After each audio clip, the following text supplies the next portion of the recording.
তো আজকের কোয়েশ্চেন হলো এই একটা কাজ 10 দিনে কমপ্লিট করতে পারে, বি সেই কাজটা 20 দিনে করতে পারে। এ 10 দিনে করে, বি 20 দিনে করে। তো এখানে কোয়েশ্চেন হলো যে তারা দুইজনে মিলে সেই কাজটা কত দিনে কমপ্লিট করতে পারবো। এ কত দিনে কমপ্লিট করে? 10 দিনে। বি সেই কাজটা কয় দিনে করে? 20 দিনে।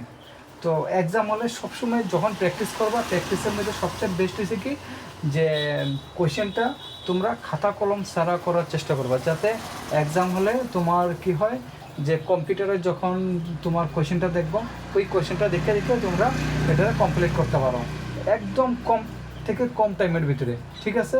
তো এখানে রইব কি ইজি ট্রিক এটাই যে 10 আর 20-এর এলসিএম কত হইব? 20 না।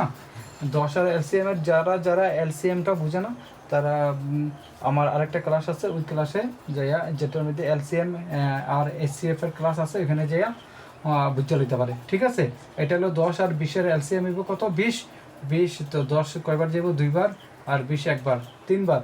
3 বার হলে এটা হলো প্লাস করতে লাগবো। হ্যাঁ, প্লাস এগুলি সবসময় মনে মানে ইজিলি মাইন্ডে মানে চিন্তা করবা, নিজের মনে মনে চিন্তা করবা যে এটার কেমনে কেমনে হইতেছে, কেমনে করলে আমার খাতা কলম লাগবো না। ঠিক আছে? এটা হইব কত? 2 আর 1-এ 3। 3 তো 3 হলে তোমার 20। এখানের এলসিএম তো এটা আছে এলসিএম, তো এটা কত হইব? 20। ডাইরেক্ট কাটাকাটি করো, কত যাইব? 3 6 18 6, তারপরে কত থাকবো? 2/3। ঠিক আছে? অ্যান্সার হইব কত? 6 2/3। আর এখন যদি তোমার 6 2/3 নাও থাকতে পারে, তখন কি করবো?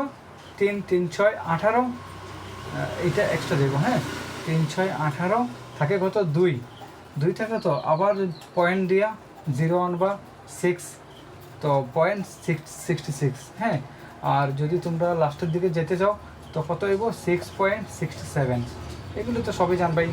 বাস এটাই আজকের টাইম অ্যান্ড ওয়ার্কের একদম ইজি একটা কোয়েশ্চেন। যারা আমার ক্লাসটা দেখতে ভালো লাগছে তারা লাইক অ্যান্ড শেয়ার আর একটা ছোট একটা কমেন্ট করে দিবা। ঠিক আছে? ধন্যবাদ।